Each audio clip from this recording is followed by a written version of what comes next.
Welcome to Domestic Violence Against Men, Awareness and Prevention. This episode is for mature audiences only.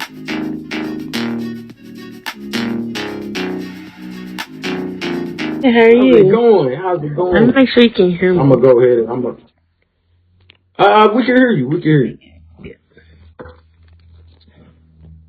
We can hear you. So look, I want to say something. Look, y'all, for people on her side, welcome to Domestic Violence Against Men, Awareness and Prevention. I don't know what I just did. This is it's okay, you're fine. So this is going to be a little different. What we're going to do today is we're going to give a woman the opportunity to give her side of domestic violence. And what I mean by that is it may be violence that was caused onto her without her being the victim first or her being the victim first. It does not matter. Everything is up in the air, right now. So the reason why it is vital and very good for women to sometimes give their experience from domestic violence that's been caused onto them, it's giving them the opportunity to see what they can turn into if they don't get the help that they need. So that's one of the main reasons we're bringing awareness to domestic violence against men, to bring in the men that are unhealed, that may be violent, but they just been holding a lot back. And once they get with a woman that ain't done nothing to them, they may just, ain't no telling. So we want to make sure that these men are getting the proper help that they need and having safe spaces to come and talk to. Because what they're doing is a lot of men are taking out their anger and frustrations out on women that don't deserve it at all. So it is good to see what you can turn into, if you just let things fester without getting to the root of why they're here. So look, y'all, tap the screen, share the live. I really appreciate you for being here. Of course. And you can go ahead and introduce yourself. My name is Sabrina. I'm a domestic violence survivor. And now I'm a single mom of 6. Of 6. Okay. Yep. Okay. Wow. All right. So I got a question for you. Would you mind? No, go ahead. Okay. Have you ever been in a situation where a man has physically caused harm to you out of anger that you didn't create the physical contact with first? Yeah. Okay. I'm sorry you had to go through that, but I appreciate your honesty. If you don't mind, could you give me an example of one situation and what happened that day? Postpartum, and I had staples in my stomach. So we were arguing back and forth. He was in another part of the house, so we was yelling back and forth. And then I just felt like the tension was rising. So something told me to get up and just shut the door. And when I got up and tried to shut the door, I was too late. And I heard my kids, I think my daughter probably was 11. I heard her say, "Daddy, no, wait, she got staples in her stomach." And he was like, "I don't give a..."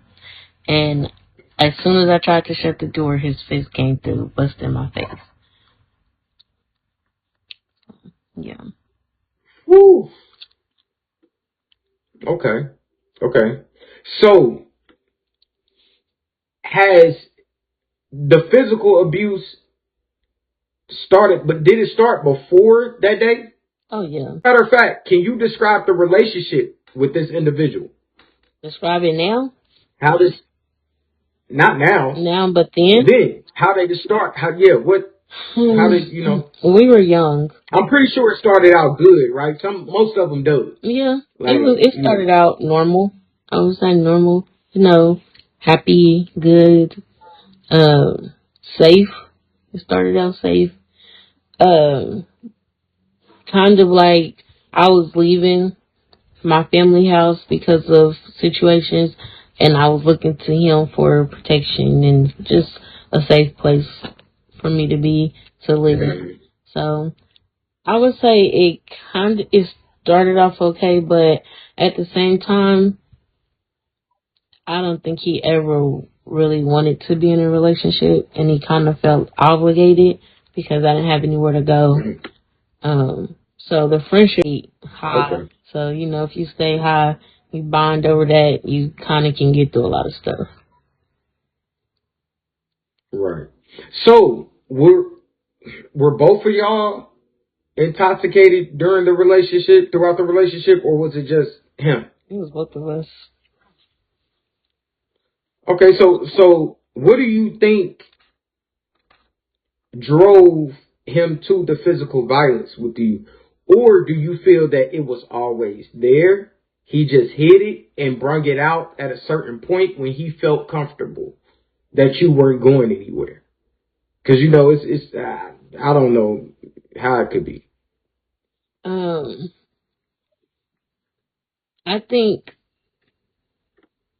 I think it was always there because we were so young, but I think sometimes he treats Past that he's had, or like, what was his upbringing like, if you don't mind? Yeah, he came from a single mom and grandmother. They raised him, but his mom was an alcoholic. His dad was in and out of prison. He's biracial, so his families didn't accept each other. They didn't mix. So he didn't have a really good upbringing. He had a broken family, a broken home that was filled with intoxication and different men. A lot of probably verbal abuse between his mom and his grandmother. So, but I was raised, my biological dad was a minister. My mom is an evangelist. They got divorced when I was like 2, but my dad always remarried. My mom remarried. Both of them have been married multiple times, but it was always 2-parent households for me. Okay, and to be honest, that is how a lot of unequally yoked situations turn out. When two people don't have purposes that are aligned with each other, it could be, hostile at times. But you got to be prepared for that. Some people are not prepared for that. Some people don't want to go get therapy. Some people don't want to, meditate, appreciate, fluctuate amongst each other in a healthy way. And then things, like that may happen. Okay, so you ended up finding out about his childhood early, right, in the relationship. Yeah. So can you take me down your thought process of how did that make you feel, honestly, when you found out that he was going through all these things? I'm not going to assume, I'm going to ask you. How did that make you feel towards him? Sympathetic. Okay. Out of it, you don't have to, but it's not pertaining directly to your situation. Okay, so you go into the middle of the street. You see something reaching out of the gutters. You don't know what it is, but it's screaming, and you go to help it get unstuck. You pull it out. It's a raccoon. The raccoon got a broken leg, it's broken up. You bring it in, you clean it up. You have empathy and sympathy for this raccoon.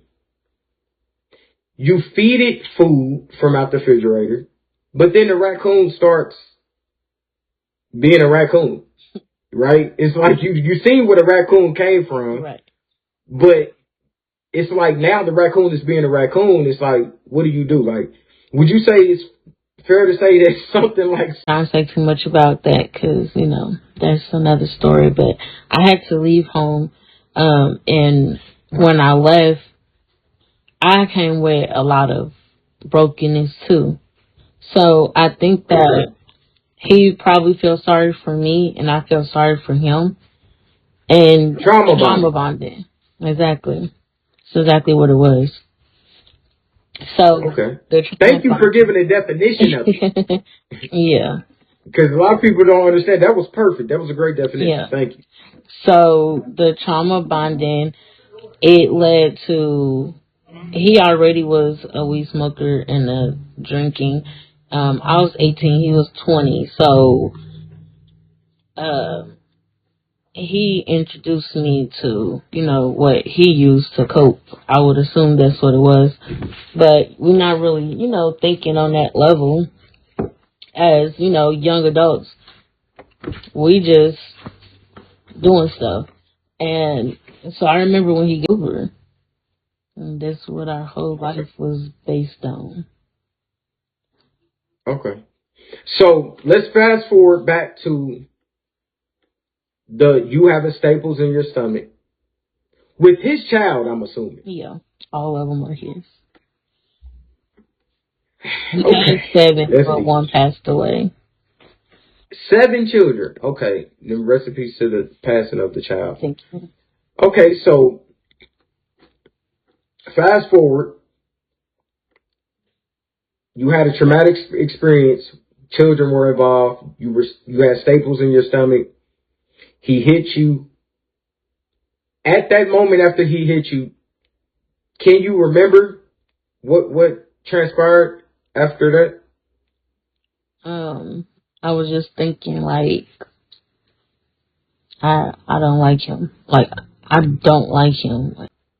Like, I don't want to be nowhere near you. I don't want to be around you. Don't touch me. Just get away from me. That's what I was thinking. I don't want to say hate, but just disgust. Well, Disgust.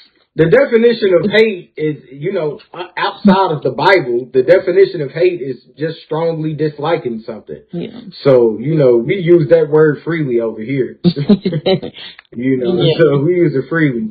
Yeah, we go off of the definition. Yeah. But, so did he come in? Did he hit you more? He hit me so hard, it instantly drew blood. I think he kind of was like, And the children were present. They always was present. He just left. He always would just leave. Okay, so we got another question. What happened after that? He left. He instantly turned around and left. Okay. And what did you do? Take care of the kids. Like, it's a normal day for you, huh? Yeah, you've been giving birth, so you know what pain feel like. So you like, you know what? This will go over. Yeah, just try. It's still my child's father. I mean, we was I'm married, stuck with so it was even worse. What was going on, Holly? Welcome in, y'all. So you honestly had a feeling of, this is my baby's father. Oh yeah. I'm trapped in this situation. Like, how did you feel, honestly? Trapped? In what way? Why did you feel trapped? Because these are things that we need to get on. Got married to the individual. Yeah. Woo! That'll make you not want to be married. Like that right there, man. That's deep. Yep. Okay, so after him hitting you, while you had stitches in your stomach, were there any physical violence after that later on down the line? Yeah. Can you give some experiences of that and what that looked like?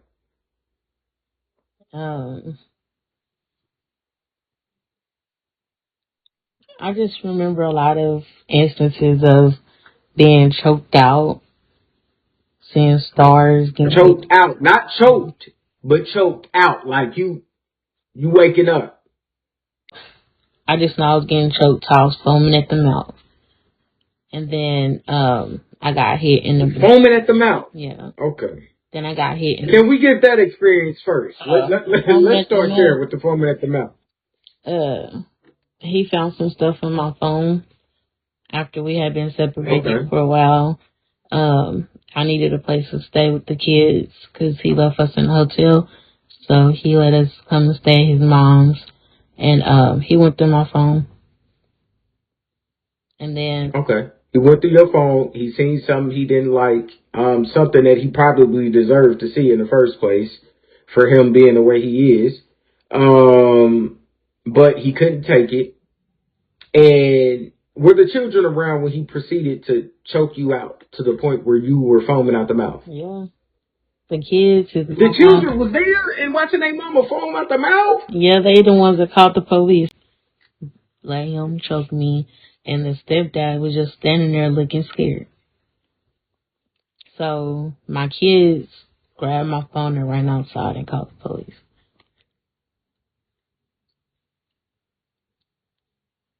The stepdad of your stepdad or the children's His stepdad?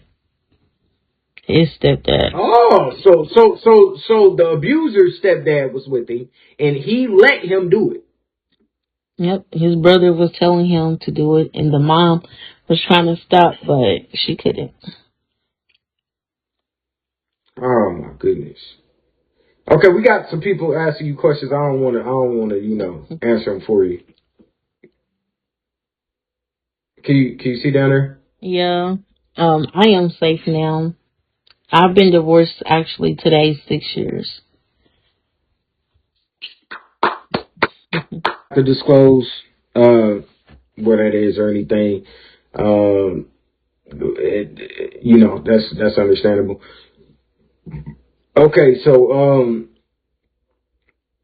wow, nobody called the police.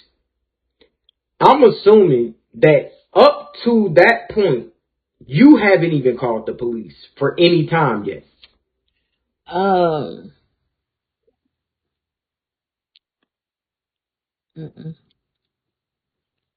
No.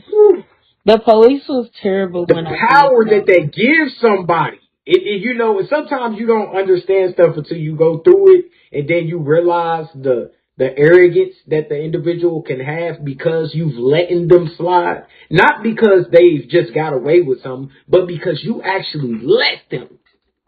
You let them, which is a blessing to them, for them to be able to go and get that to continue on with the abuse. You gonna pay. Yeah. You gonna pay. They got a special place for individuals like that, and it's sad because these individuals that are gonna get what they deserve, children may be attached to them, mothers and fathers may be attached to them, a lot of things may be attached to them, but we can't worry about that. Survivors, victims, you can't worry about that, because would you rather them be attached to them and them go through what they go through, or for the family and children to be attached to you and you end up being the one that suffers the consequences that was meant for them? Because that's what's going to happen when you holding somebody up in the wrong. You're going to get blew up with them when you right behind them. That's what happens. Yeah. Especially when other people are victims of that same individual, and then I know you care about this person, so I'm going to take them up out of here. Right. Now you're a victim of not just him, you're a victim of somebody else bullshit that he didn't cause onto them. Right. So it's so many different ways that you could get caught up in somebody's BS when you're allowing them to harm you. So the best thing you could do is to defend yourself. Fight. If you really love them, defend yourself. That's the best thing you can do, and get out of the way. Because if you don't get out of the way, you're going to get caught up in the way. Right.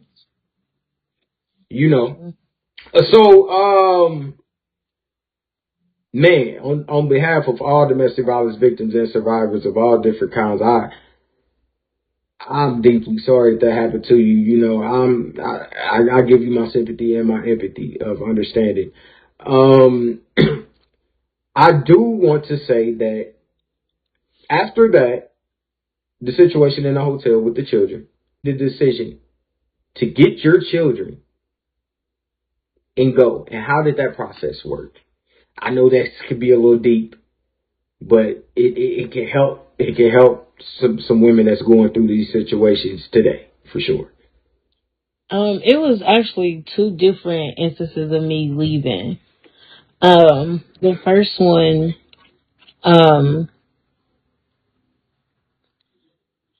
It's a long story, but to shorten it down, It's okay. We got time. He had to get taken out of the house by the SWAT team by being tased because he was I got out, but I wasn't able to get all of the kids out, so he was holding them hostage. So you called the police, Yeah. and that's the reason why the SWAT came. Yeah, because the police came. You know, I ended up losing my. We talking about the dun-dun-dun, dun-dun-dun, dun-dun-dun, dun-dun-dun, Yeah. with the armor and all that. Yeah. SWAT Yeah. for one man. Mhm. Yeah. Whew. But Okay.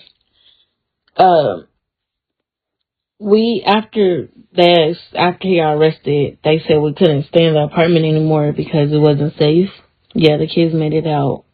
They said it wasn't safe, so they took the kids to a safe place, and I had like 2 weeks or something like that. I think it was 30 days to find housing. I wasn't able to find housing, so I voluntarily surrendered the kids to the state so that they would go into foster care by my own admission, because then I would be able to get them out sooner than having to go through the court. So the first thing is you don't need him. I feel like I was trapped so long because I was scared to do it by myself. I feel like I need him. I need you by my side. But you don't need him. You don't need nobody. All the power that you need is already in you. You just gotta trust your own self. You gotta trust your judgment. You gonna stumble, you gonna fall, you gonna be frustrated. So but this is a message it's a to the process. women Trust that the are process willing and- to change. Okay, all right, cool. We want to be sure because we don't want some of these women to trust themselves. Shit, some of them can't trust themselves. Yeah. In their decision making. You gotta learn to. You have to learn to. I had to own up to the fact that I was making the best choice, the safe choice, but in the end, it wasn't. But weigh out your choices. Be willing to accept the consequences of whatever decisions you make. It's your life, and at the end, you can try to please everybody around you, and you're going to end up killing your own self. Okay. That is good. That is good. All right, so now I'm gonna ask you the main questions that I normally ask everybody. Can you name 3 things that a person can do to you that will cause you specifically to be violent with them?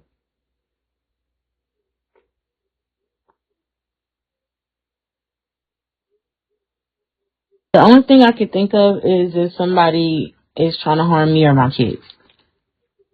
Okay. Control. Self-control. You don't always have to say something and always have to act. You can't, because your life, whether you give it to the prison or you give it to the grave, your life is on the line with every decision you make. Okay. All right. So for the people that are coming in, I want to do something I don't know how long it's going to take because it seems like you got a list, right? But we're going to see if you can hit on that list or hit on everything on that list with this question. As you being a survivor, a woman survivor, can you say, hey, my name is such and such, and I am a survivor of these things? Being choked out, seeing stars, being raped,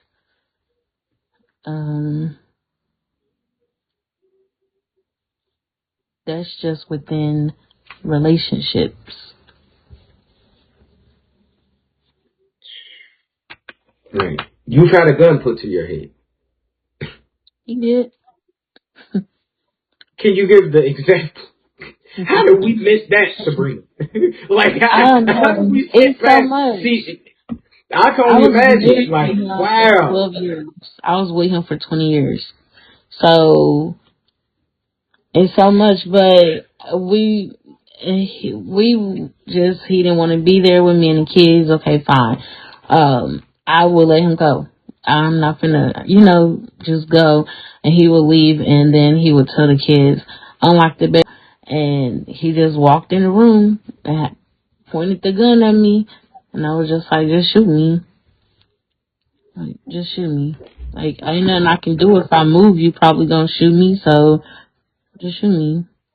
So at that point, I can only imagine you were just fed up. Like, you know what? Just go ahead. Just please. I just do what you gonna do, right? Like, Yeah. end the shit, right? Is that how you was feeling? Mm-hmm. That's deep. Yeah. That's deep. Yeah. You probably will fight an intruder, but if it's somebody that, you're married to, it's just like, one of us is gonna die. You got and the the children are there Mm-hmm. every time. Every time. My kids are always with me. He gonna pay for it. He gonna pay for involving them babies in that like that. God gonna look. The Most High protects children and fools, but see, this is the thing. He ain't no fool no more, and it's gonna come hard. It's gonna come hard. I think the worst part about it now, every woman that he gets with, he tells them, I'm bitter and I'm mad and I won't let him see his kids. And the women actually believe that he's this great man, that I was a whore and I cheated on him and I left and ran away and all this stuff. And so these women always verbally attack me. Like, I just... Well, let's clear that up real quick. Hold on. Let's clear that up. I'd be bitter too. I mean, what the hell? Hold the sweet. Take the sweet away and just leave the bitter. I'd be bitter too. Be something to be bitter about, though. He didn't beat you in front of your children, cause your children to have yield to you because he's the father of your children. Yeah. And you telling me a woman can't see past that? See, this is the thing. Nope. Misery likes company. So you got to understand that those people ain't nothing but a project to his trauma. And when he tries to project it onto you. Yeah, that's all it is. That's all it is. He's a manipulator, but they're manipulators too. Right. It ain't nothing but two people that are coming together that are messed up, and that's how it is. Because if she don't understand what you understand, if that type of man was in your face, you would be able to see his BS a mile away, right? So if they can't see it, it's because they full of shit too. For real. They both full of shit. Yeah. Literally. You know what I'm saying? Any woman that is gonna try to, man, what? Of course you're gonna be bitter. See him with somebody, and that is only it. My thing is this. In your situation, you shouldn't want to see him with nobody either.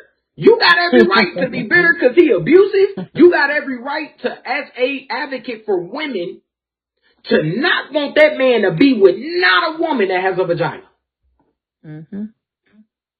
He'll be safer going and being with a man. Because at least that man can defend himself. Exactly. So if any woman is feeling like, oh, she don't want him to be with nobody, you shouldn't want him to be with nobody. You a fool if you don't want him to be with somebody and you knowing he's an abuser. Right. He's trying to kill you and take you away from not one child, but multiple. Right. You have a purpose, Sabrina. Mm-hmm. You're not here just to be. That's ridiculous. And you know, it's not even that they, see, this is the thing. It's not that these women are listening to him. These women don't give a fuck about what he's talking about in the first place. They don't care about her. They probably don't care about their own damn kids. Right. If they even having that man around them. So it ain't that they listening to him. No, they know he full of shit. They know. They just don't care. Yeah. Because that's what happens when you're trauma bonding. See, people that have a whole lot of trauma, it's different types of trauma, right? You have the type of trauma that Sabrina here had, which was she ended up being alone, she was being mistreated, didn't have nowhere to go, somebody came along, she had that type of trauma. But you have some women that have the type of trauma of, I just want to have sex. You got this type of street cred or whatever. I just want to deal with that. They're going to deal with that, and they're going to tell him, I believe you, whatever you say. Yeah, And that's how they feel. Because their life is already the lowest as it could be. They're already insecure enough. Yeah. Right. You know, so if anything, Sabrina, you should feel sad for them. Because they don't love themselves enough. They ain't you, though. They ain't going to go through what you went through. They ain't you at all. But I think a lot of some of the women go through the shit that just a little bit of what you went through. He going to end up gone quick. Yeah. I think a lot of women or domestic violence survivors, a lot of us, we do feel sympathy and empathy for the next victim. That's what I call them. Every time he gets with somebody else, I'm like another victim, and I just get sad to think of the trauma they're going to experience and their kids that are going to experience it, and it's like he just going around polluting, you know. Yeah. And messing everybody. I like the different perspectives in the comments because sometimes when I'm dating, I'll be asking, like, how many kids they have, how many baby mamas do they have, and, you know, sometimes, like Carrie said, you think depending on the person that you're going to get better treatment than the last person, but if that person isn't healed, they can't treat anybody better. They just can't. And a lot of times, if you're going around having multiple families, you start in multiple families, you're not healing. You're just jumping from the next to the next to the next. And it's just something that I just don't want to be a part of. I don't want to be a part of nobody's circus. So, all right. So, let's go into the healing process. Can you give us 3 things that what triggers are? I like music. So that's a real, I like sad music, fast music, church music, country, line dancing. That's me. Trickle. That's one thing. The second thing is always going to be God. I know that God has reason for everything. So I'm always going to trust that. And then the third thing is my kids. Like, if I'm feeling triggered or they having anxiousness or whatever, we like to go out. We like to go to arcades and bumper cars and putt-putt.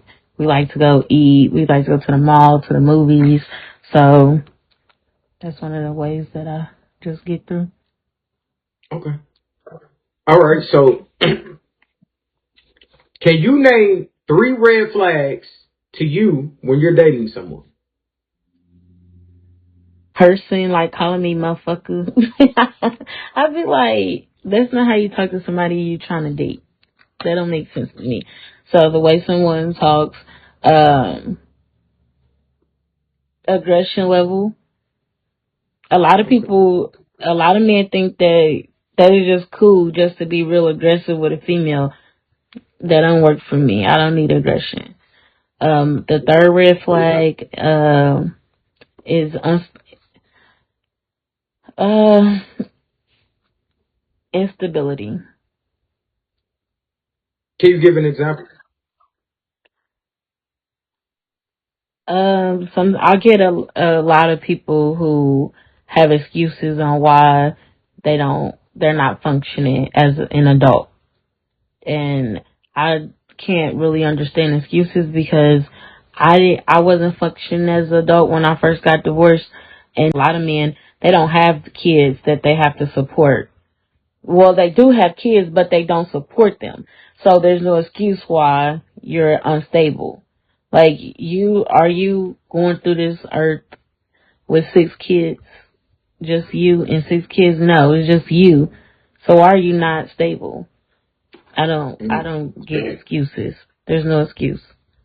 Yeah, I understand I started off homeless, moving from state to state, sleeping in my car, sleeping in hotels, sleeping in shelters with my kids.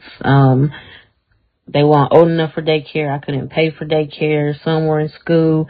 And I couldn't work because I have the kids, I have to transport them. Everything fell on me. Doctor's appointments, school enrollments, everything that deals with a child fell on me. And I didn't have much stuff, but I figured it out. And even now, it's still a challenge, but I still figure it out. And so I don't understand why grown men who don't have any kids with them, why are you not stable? Why are you not getting up, going to work? Why are you not catching a bus for work? Like, that stuff don't sit right with me. No excuses. Okay. So we got somebody on my side that said, wait, is she judging people? Men, does she know if she taking her life and decisions she made? Okay, so Messiah, on behalf of the women, I'm going to side with them, and I'm going to say this. It is okay to label someone being unstable as a red flag. She didn't even say it's a deal breaker. She said that it's a red flag, which strikes a alarm that has children. As a person that values her life, to scream who she's willingly about to try to bring into it. And see, when we don't do things like that, we tend to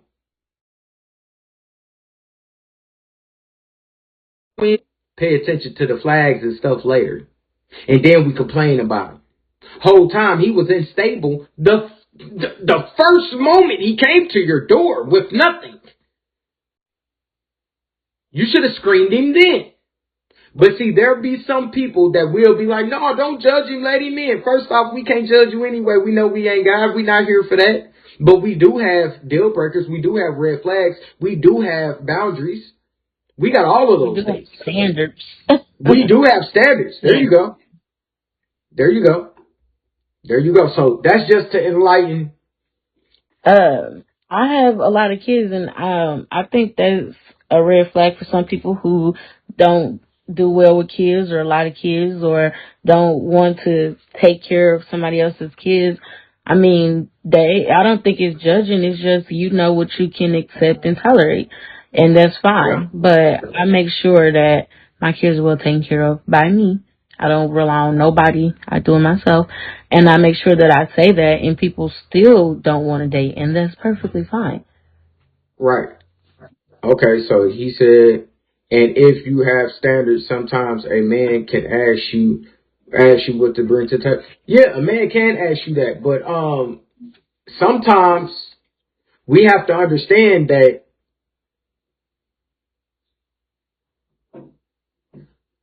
what one person brings to the table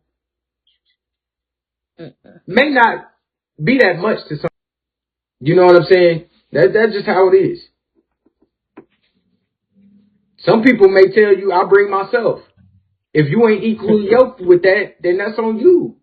Let me get you out the way so I can make room for somebody who, when they see me, they ain't going to be like, oh, I'm going to just marry you because you look good. No man that is about his business in life under the Most High is going to operate that way. He's going to get to know you first. 21 questions or more has to be had and played or something along the line of him getting to know you. He's going to care about your mother. He's going to care about your father. Where he at? He going to care about your children's fathers. Where they at? What's going on with them? What type of traumas do they have? Do they have any? He's going to focus on all. He's going to be focused on everything outside of the physical realm first. There's no way he's going to be able to look at you and be like, oh, yeah, you fine. How? That's true. That should be scary to you. Right. Because you're not the only person that look like you. You're not. You ain't the only person built like you, move like you. You're not. Right. So if it ain't the energy that he's feeling, that you have within, if it ain't your light,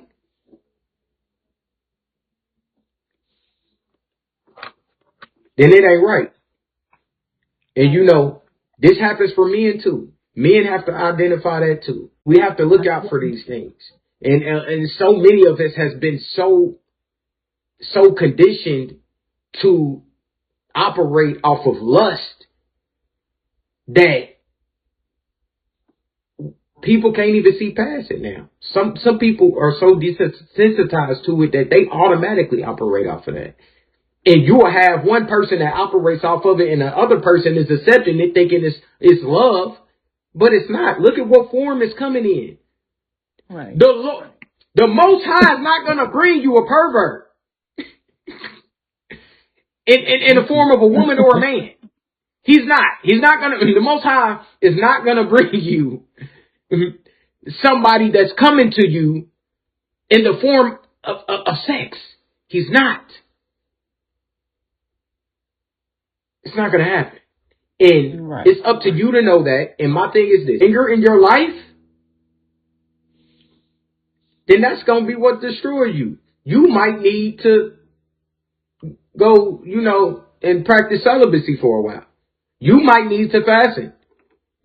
Because what's going to happen is one of these people going to pull you in. They wake up and do this every day. About 1,300 women.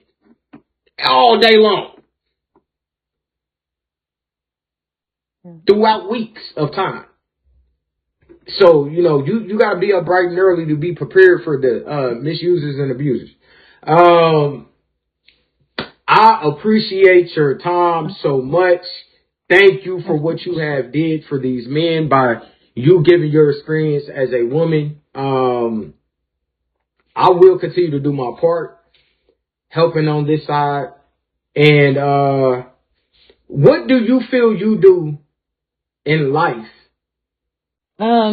I work as a career coach for young adults. It's supposed to be just, thank you. It's supposed to be just doing resumes and teaching them how to present themselves to employers, accompany them to job fairs, teaching them how to interview, and then I sign them up for trainings that they want, trade schools. We pay for them, for them to get different certifications from welding all the way to phlebotomy, CNA, pharmacy tech, construction, things like that. So, and I walk with them through their journeys, making sure that they have everything they need for trainings, that they're there, that they're passing their tests. And I'm making sure they get the incentives for working, for going to school, for completing the trainings. In the process of that, though, I spend a lot of time sitting with young men and women who are experiencing trauma currently, that don't have a stable foundation. And my purpose, outside of what I get paid for, the career aspect, is letting them know that they have support and that I have resources beyond careers. I have resources for housing, for pregnant and single parents, both male and female. I make sure that if they can call me and talk to me or come in, and even the other career coaches, their caseloads come in and talk to me and get advice from me. I've taken some to church. I pray with them. Just be a listening ear. And so I actually do that 24/7. Being somebody that's been through stuff, that's willing to share my experience. Definitely, we'll keep that in mind. And so we're on the area of Midwest, East Coast, West Coast. Down south? I'm in the South. Okay. I will keep that in mind. Like I've told y'all plenty of times over here. Look, I don't be knowing what to do when it comes to these women that be over here and they have issues of domestic violence and stuff like that. I could give them advice, but I'm so wrapped up with dealing with the men that I need some help. You know what I'm saying? Like to guide them in the right direction, because it's a lot over here, as it is. So I do appreciate to be able to lock purposes with individuals as yourself, that may need help. If you have any man of any kind that you know of that has been physically harmed and needs a place, just a safe space to be able to talk, feel free to, give out my information, let them know how to reach me, and we'll get them in and try to find support and things that they need to help them succeed. Okay? Yeah, I know mine, of course, and I appreciate what you do, just creating a platform to kind of walk people through the process, because a lot of people don't know they're being abused, or they don't feel safe, they don't have a place to go to listen or talk. And so I appreciate you stepping out on faith and doing what you do, because I know it's hard. I know it is. And so anytime I could be of assistance, just let me know, reach out to me. I will say, for the people in the comments, in most of the states, there's a Goodwill. I will say that I do work for Goodwill. There's Goodwills that will help with housing, that will help with I always start with the Goodwill and see what they have to offer and take it from there. And I will share my Facebook page. It's Sabrina, period, same as my name on here, because I put a lot of resources on my Facebook page. So if you guys want to ask questions, or I'm always willing to just research stuff in different states. If you need somebody to help you research, I'm always down for the cause. That's good. Yeah. All right, so we're not going to hold you any longer. Right now, we're about to, after we click off with you, we're going to tap into our regular scheduled programming with domestic violence against men. So you enjoy the rest of your time. Thank you so much. Thank you. We appreciate you. Yes, sir. God bless. Gotcha.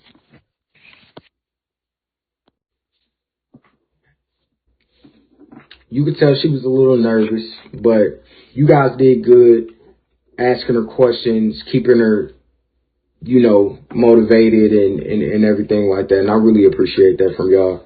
Hopefully some of y'all have learned something, or, something has hit something where, you could help somebody or even yourself. But yeah, y'all. Welcome to Domestic Violence Against Men Awareness and Prevention. We're going to get 3 experiences and we're going to get off of here. That's what we're going to do. Okay? So let's see what we got going on in the big old streets.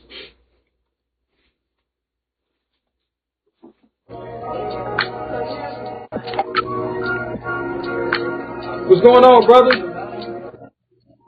Yo, what up, man? Hey, would you mind if I ask you a question?